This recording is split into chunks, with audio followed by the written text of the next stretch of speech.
Did you know that colour on screen right now, aka magenta, doesn't exist? Alright, I know what you're thinking. Leo, it's there, I can see it, so it has to exist.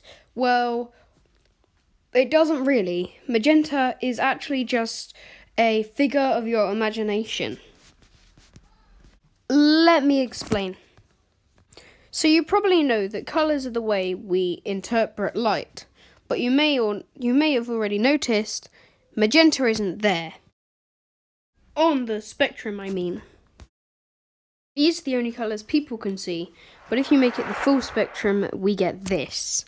Now, there's a lot on here that we can't see, but we interpret as like UV is skin cancer.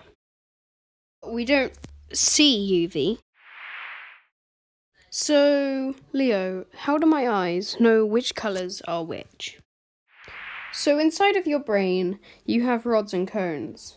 Now, the thing with these are, the rods do something, but it's the cones we want to focus on. Now, the rods do something, and the cones do something different. They sense colour. I have to say, at this point in life, YouTube decided it wanted to give up on me by showing the spinning circle of death. Even though I'm on Sky Q and BT at the same time, somehow. I forgot how I did that. And BT says, the network that has invincible loading speeds that can't be beaten. And Sky Q is the latest Sky version. So why is it taking so long to load?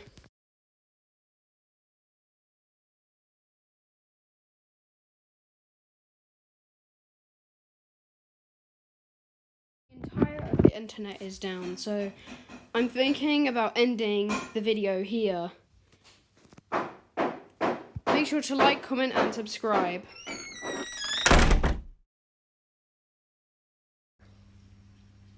So how do I pull this off then?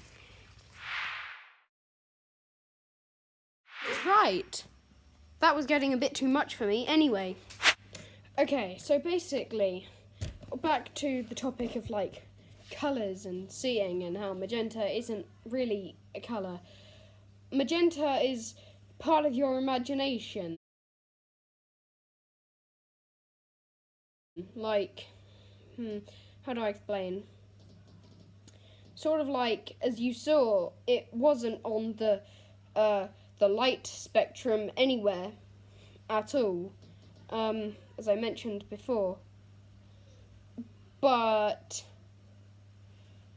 how do we see it if it's not on the spectrum? Well, the thing is, we don't see it. See, the way that those rods and cones work is the cones, the ones that see red, blue, and green. Now, obviously, you may have noticed, we see much more colours than that. I'm not a red and blue person. Behind me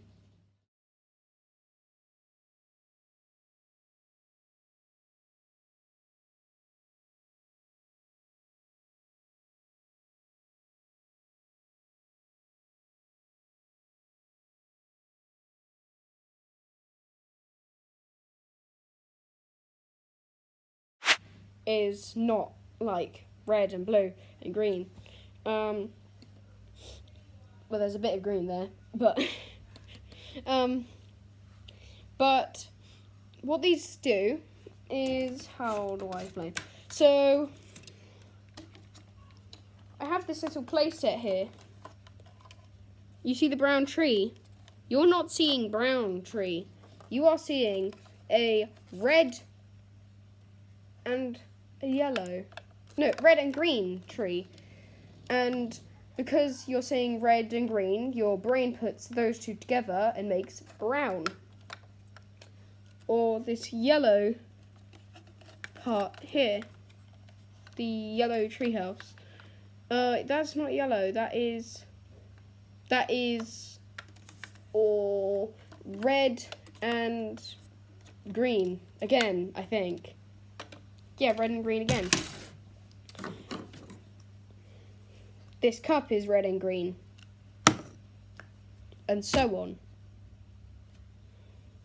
the reason why magenta isn't a colour is, so red is a long distance, well, a high frequency colour, a high frequency rod, if you will, and blue is a low frequency one, and to make magenta you need to mix those, but if you mix low and high you get medium, and that would be green, but because your brain knows it's not green, your vision sort of panics and makes up magenta. Yeah.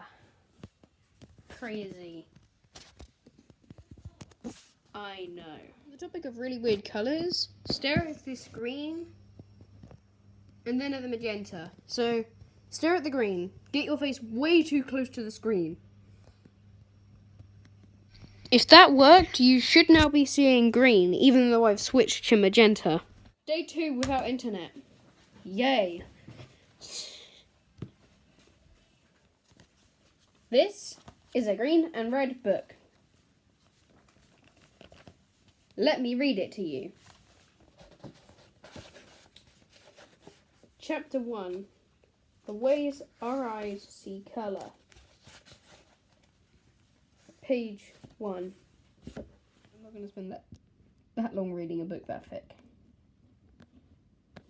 Oh my word, this book doesn't even have anything related to seeing, but I've got another example for you. Take a look at my home screen.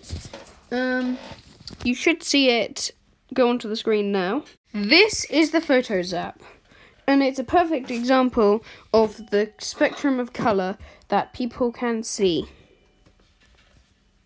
I mean, take a look at the white background, which is actually made of red, blue, and green. Or the red petal of the flower, which half of it is just red, half of it is red and blue. No, that's a third of it is red and blue, sorry. And part of it is pink, which is red and white. Or red, blue, and green.